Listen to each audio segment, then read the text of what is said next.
मैं आपका स्वागत करता हूँ वन डिस्कस टॉक्स में, जिसमें हम डिस्कस करते हैं daily life question, personality development से रिलेटेड हर वो सवाल जो हमें खुद से करने चाहिए। Dream big, good things always take time. छोटी खुशी बड़े सपने पूरे क्यों नहीं होने देती? आखिर ऐसी कौन सी बात है, वो हम आने वाले 5 मिनट में डिस्कस करेंगे। बहुत आसान है अपनी ऑर्डिनरी लाइफ में बिज़ी रहना, पर ये प्रिटेंड करना कि सब कुछ ठीक है। पर अगर सपने सच में बड़े हैं और अपने फ्यूचर की चिंता है, तो क्या ये ज़रूरी नहीं कि हम अपने प्रेजेंट को यूटिलाइज़ करें? मोटिवेशनल स्पीकर ने ये बात कही है कि to have something you never had, you have to do something you never did. आपको याद होंगे अपने कॉलेज के दिन, जब बंक मारना कितना मज़ेदार था, जबकि अपने कॉलेज में बैठ के कंसिस्टेंटली लेक्चर अटेंड करना, उस सब्जेक्ट में फोकस करना वो डिफ़िकल्ट लग रहा था।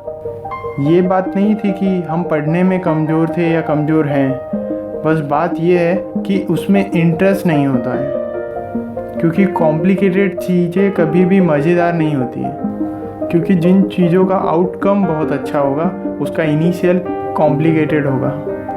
कुछ लोगों को जॉब बहुत डिफ़िकल्ट लगती है, पर क्या कभी उन लोगों के बारे में सोचा है जो जॉब को छोड़ के बिज़नेस के बारे में सोचते हैं? जब भी बिज़नेस का नाम लिया, इसका मतलब ये नहीं कि कोई बहुत बड़ा इन्वेस्टमेंट या कोई बहुत बड़ा रिच इंसान ही बिज़नेस स्टार्ट करता है। बिज़नेस स्टार्ट एक मिडिल क्लास पर्सन भी करता है। उस वक्त उसका करेज कितना लगता है, वो उसका मोटिवेशनल फैक्टर डिफाइन करता है। जिनके पास बड़े पैसे तो नहीं होते हैं, पर सपने बहुत बड़े होते हैं। डर सबको लगता है अपनी हार हो जाने का, पर क्या उस बातों से हम लड़ना छोड़ दें? हम सबके सपने होते हैं, पर सिर्फ इस बात से डरना कि मेरे कुछ डिसीजंस है जो फैमिली और सिचुएशन डिफ़िकल्ट कर सकते हैं, क्या मैं रुक जाऊं? पर बात ऐसी है, क्या सच में आज कुछ नहीं हो सकता? क्या सिर्फ ये बात सोचकर रुक जाना सही है कि मुझे फेल हो जाने का डर है, इसलिए मैं कुछ नहीं करना चाहता? पर ये तो सोचो कि अगर पास हुए तो क्या? अच्छा, इसके बारे में बात करते हैं कि बिना रिस्क के क्या हो सकता है। क्या रोड क्रॉस करने में रिस्क नहीं है?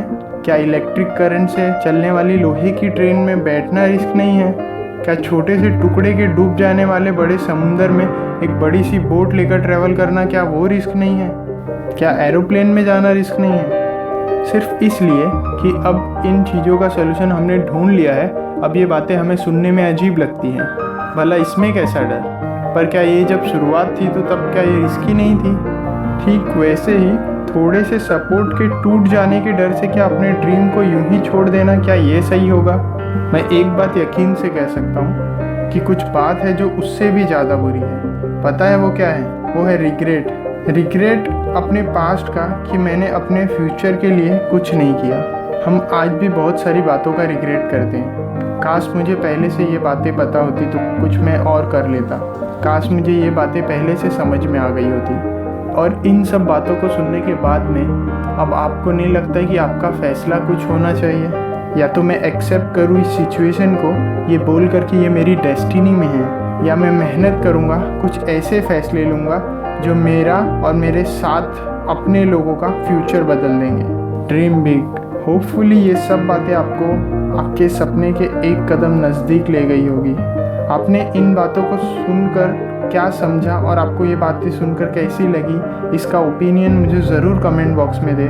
अगर ये वीडियो पसंद आई हो तो अपने दोस्तों के साथ में प्लीज़ शेयर करें। मिलते हैं अगले हफ्ते न्यू वीडियो के साथ में। Take care, thank you.